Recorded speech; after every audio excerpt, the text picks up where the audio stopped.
Hi there, Rayanne with Trailblazer RV here. Today I'm going to take you through a new RV orientation on a Sportsmen 301 BHLE. We're going to start here at the front of the trailer. Under this cover you are going to find your propane tanks. This unit comes with two 20-pound propane tanks that we have already filled. To use this system, we're going to go ahead and open both bottles. You're going to notice as I open the first bottle, the sight glass on the propane regulator here is going to turn from red to clear. What that is indicating is that there is now propane flowing to the RV from the bottle indicated on the regulator here, which is this bottle. The way this regulator is going to work, since it has selected this bottle, it's going to draw propane off of this bottle first. Once this bottle has been drained of all the propane, the sight glass is going to turn back to red, but the regulator is automatically going to start drawing propane off of this bottle. At that point, you can remove this bottle, take it to get refilled by switching the regulator over. You can remove this bottle, take it to get refilled, and reinstall it without ever having to shut the propane off to the system. Behind that is your battery. Unit has a 12-volt flooded lead acid battery. Red wire is going to your positive post, black wire to your negative post. On this flooded battery, if you remove these two caps, you're going to find 6 cells. Those cells will require a little bit of maintenance. We recommend a couple times a year just checking the fluid levels in those cells. If it starts to get a little bit low, particularly if you can see some metal plates in there, you're going to need to top the water in those with distilled water and then put another good charge on the battery just to keep it in good health, keep its lifespan a little bit longer. This unit has a power front jack.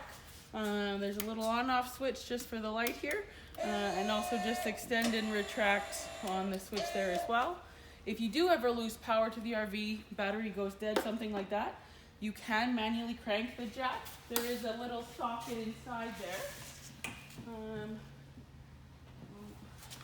And in the front storage compartment, you'll find a manual crank.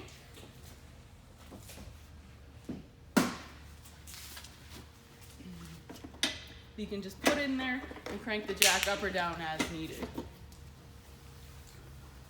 Once that's done, make sure you do replace this cap, as it does have a gasket in there that's going to keep water from getting on any of the mechanical components in there, which can cause the jack to seize.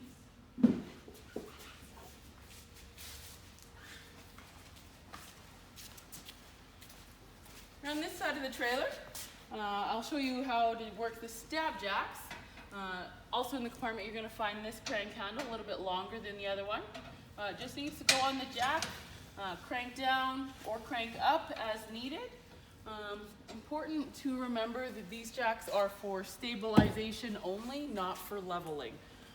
If you need to level the trailer side to side, you do so with blocks of some sort underneath the wheels.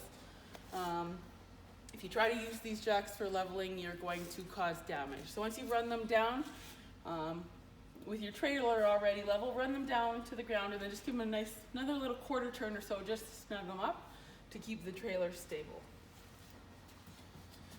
Unit also comes with a 30-amp power cord. This cord is going to attach towards the back of the unit here with the twist lock style. You're going to push the cord end in, turn to lock, and then just tighten the nut to lock it into place. It is a 30-amp power cord, so if you have 30-amp power supply available where you are camping, you can just plug directly into the outlet that way. If you don't have, we also supply a park adapter that can go on the end and plug into just the standard 15-amp outlet. Back here, you're going to find your water connections for either city water or fresh water. If you're hooking up to city water, if you have the pressurized water at wherever you're staying, you can just hook the hose into this connection here. We always recommend that if you're hooking to city water that you need to use a water pressure regulator. The water system in this unit is only rated for about 50 psi, and you'll notice that a lot of campgrounds have water pressure that's either higher than that or that fluctuates. By using the water pressure regulator, you're going to protect your water system to make sure you have no leaks from overpressurization. Below that is your fresh tank water fill. To fill this tank, you just put your hose into here. We do recommend both on the freshwater and city water, you use a drinking water safe hose only. If you're using a standard garden hose, you're gonna notice that likely you'll get a rubber hosey taste in the water. If you're using a drinking water safe hose, that's gonna eliminate that taste. Down here, you're gonna find a valve. This is your fresh tank drain valve.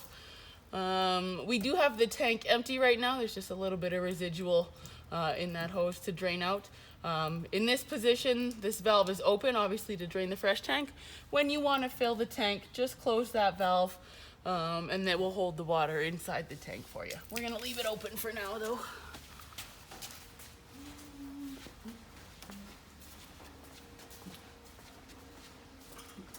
As I mentioned before, this is where your 30 amp power connection is.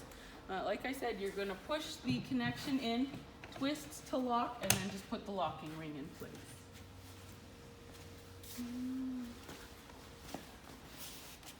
Right here, you are going to find your black and gray water holding tank valves. The larger valve with the black handle is for your toilet or black water. And the smaller valve with the gray handle will be for your sinks and shower. When dumping this system, always dump the black tank first. Allow that tank to fully drain. At that point, you will close the handle on this one and open the handle on the gray valve. What this is going to do is allow the water from the gray system to flush out any residual that may be in the tank or your dump hose and just make your cleanup a little bit nicer. And once you're done, again, just close the second valve, stow your sewer hose again, and you're good to go. We have supplied a sewer hose for you. You will find it in the bumper here just behind this cap.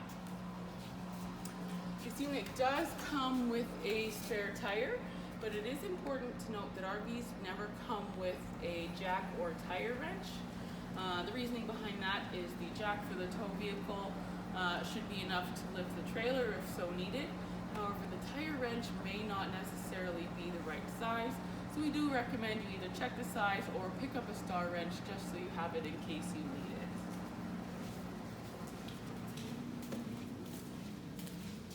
This unit has a adjustable power awning. Switch inside, just going to retract and extend the awning. But we do like to point out it is adjustable. So to adjust it so one side is down, you just need to pull down on this arm here. What that's going to do is allow water to run off if it's raining, to keep the awning fabric from being overtaxed and sag. It's going to keep it nice and tight. It's important to remember to put it back up into the level position before running back in. Right here is your water heater. Now this unit comes equipped with a electric and gas operation water heater. If you notice down in this bottom left-hand corner, there is an on-off switch. If you plan on running the water heater on electric, this switch needs to be in the on position. Now we generally leave it in the off position just to reduce the risk of ever accidentally firing up the unit on electric without water in the tank. If that happens, you can cause damage to the electrical element in here. And it's just safest to leave it off unless you plan on using it in electric mode. Down here, you're going to notice a little plug. This is the sacrificial anode for the tank. If you pull that plug out, it's going to be a rod about that long. Over time, it's going to start to look a little bit corroded, pitted, that sort of thing. That is perfectly normal. The purpose of this rod is to allow the minerals and impurities in your water tank to eat away at this rod rather than corroding the inside lining of your water heater tank, prolonging the life of your water heater. This rod needs to be replaced once it gets down to about the size of the ink insert in a big pen. Up until then, you're good to continue using the same rod. Usually 2 or 3 years is fairly standard you'll get out of one rod. Up here, you're going to notice there's 2 buttons here that say push to reset. These are resets in case the water heater ever does get dry fired or turned on without water in the tank. If that happens, it's going to overheat the tank, and likely these resets will trip. To reset them, just push in on the buttons here. Hopefully you don't ever need to use those.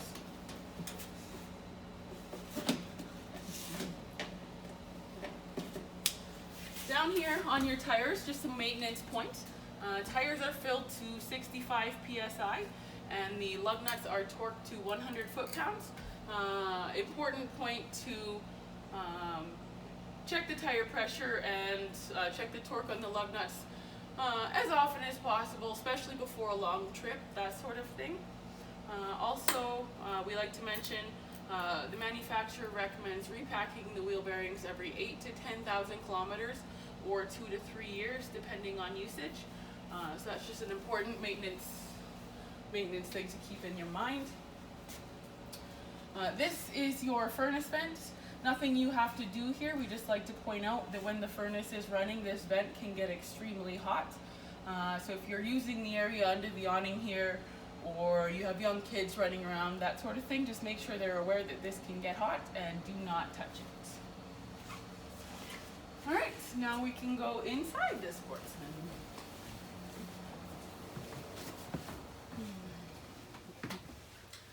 So we're going to start back here in the bunk room. This is where you're going to find the converter in your unit. The converter is the main power center for the RV. So when you open it up, you're going to find 12 volt fuses on this side and 110 volt breakers on this side. In an RV, it's not uncommon for fuses to blow, so we recommend carrying a few spares with you. In your RV, you have 15, 20, and 40 amp fuses. So again, pick up a couple spares just to have with you, just in case something blows there.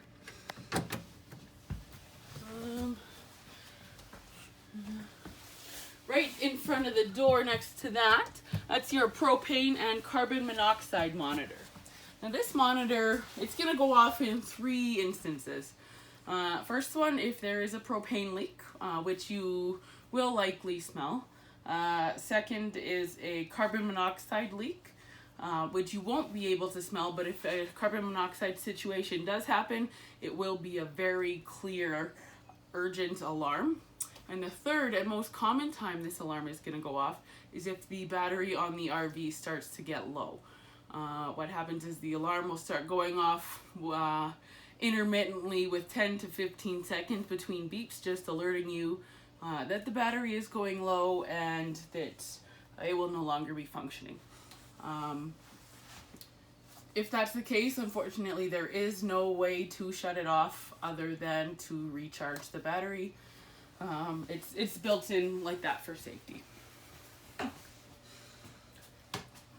Right here is the thermostat. This is going to control both the furnace and air conditioner for the unit. To use the furnace, simple operation, you're going to turn the mode to heat and then select whichever temperature you would like for the furnace to heat to. You're going to hear a fan kick in. It's going to run for about 20 to 30 seconds before the furnace even tries to ignite. What's happening is it's running through a purge cycle just to clear the chamber and that sort of stuff. You can hear it ticking now. Maybe you can't on the video. But it'll go through the ticking and it'll light the burner. When you're done using the furnace, you can go ahead and just turn it off. Once the furnace has finished heating, the burner is going to go out right away, but that fan is going to continue to run for 30 seconds to a minute. Again, just to go through another purge cycle to clear that burner. That is perfectly normal. To run the air conditioner, same setup. Instead of heat, you'll switch it to cool and select whichever temperature you want. air conditioner is going to kick in. You're going to get cold air right away. This is a ducted air conditioner, so the air will blow out of the vents. You can also open the louvers on the air conditioner here to get a little extra flow in this area. Perhaps you're cooking inside and it's quite warm. The air conditioner will only work when you're plugged into 110 volt power, or if you have a 3000 watt generator. Turn it off. Again, just go back to the off, or it is thermostatically controlled. It will shut off when it reaches proper temperature.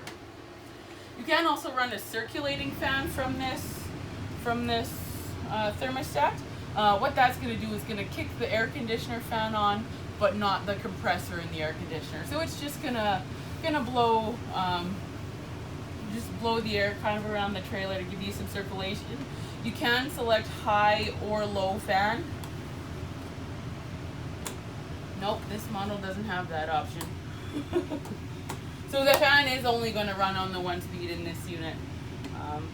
But if you do need some air circulation, you can get it that way. Again, that will only work when you are plugged in.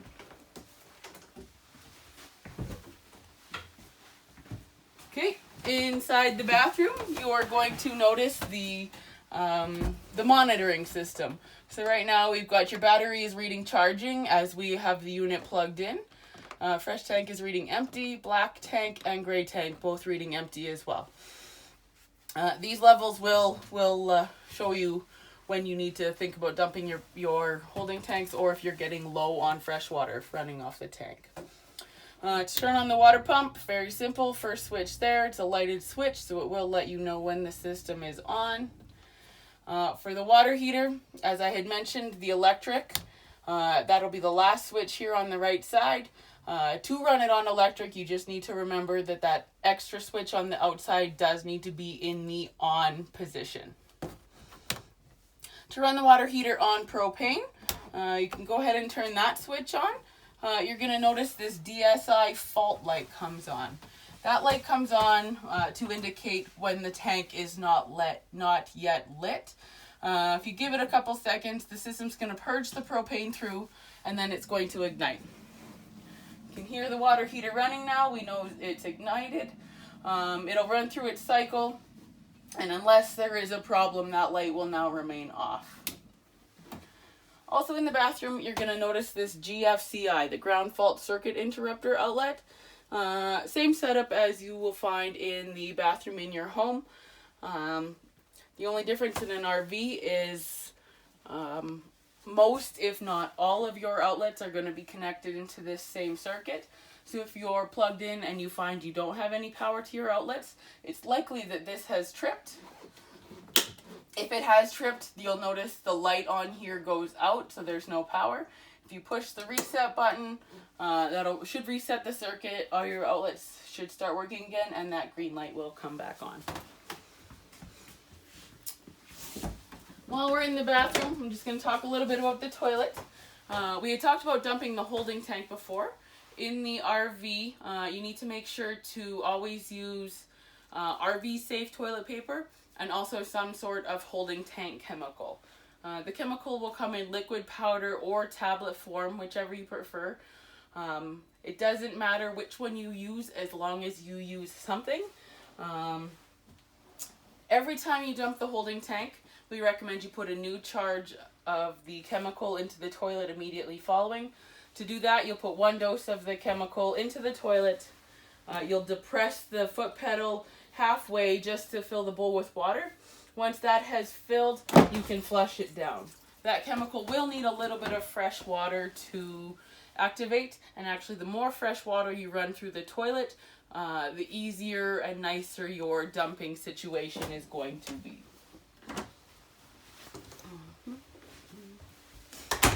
Okay, next we have your fridge. Again, this fridge will run off of electricity or gas. We recommend when using it to leave it in the auto position. When the fridge is in the auto position, if electricity is available, it will run off of that first.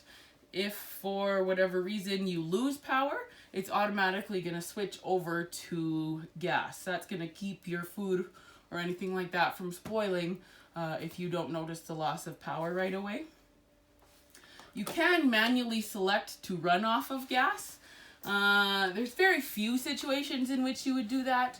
But if there is perhaps a weak breaker that you're plugged into and you want to conserve a little bit of power, you can bypass the electric mode and run on gas. Some people find that it will cool slightly faster on gas. However, an RV fridge takes several hours to cool down anyway, so we recommend turning it on at least the night before you plan on packing it, and always pack it with cold food.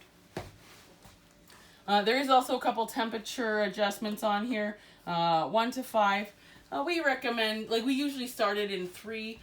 You may find you need to adjust that a little bit depending on ambient temperature, height above sea level, that sort of thing. But that one you can fiddle with as you go. The stove has the top burners are ignited by piezo. You just turn to light, and you can turn the piezo here to light them. Easy operation there. Then you can adjust the flame as required. On the oven, you will find the only pilot light you have in this RV. So in order to light the oven, I'm going to start by lighting our lighter,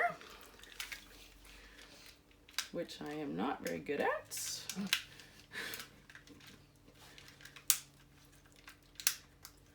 Apparently they put my child lock on. You're going to hold the flame on this thermocouple here. With that on, you're going to push and turn the knob to pilot on mode.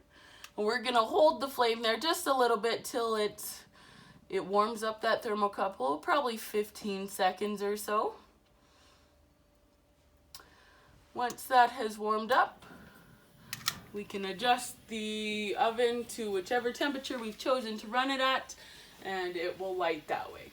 Once you are done using the oven, you can either just turn it back to the pilot mode and leave the pilot light running so you don't have to light it the next time, or you can shut it completely off and just relight the pilot the next time you go to use the oven.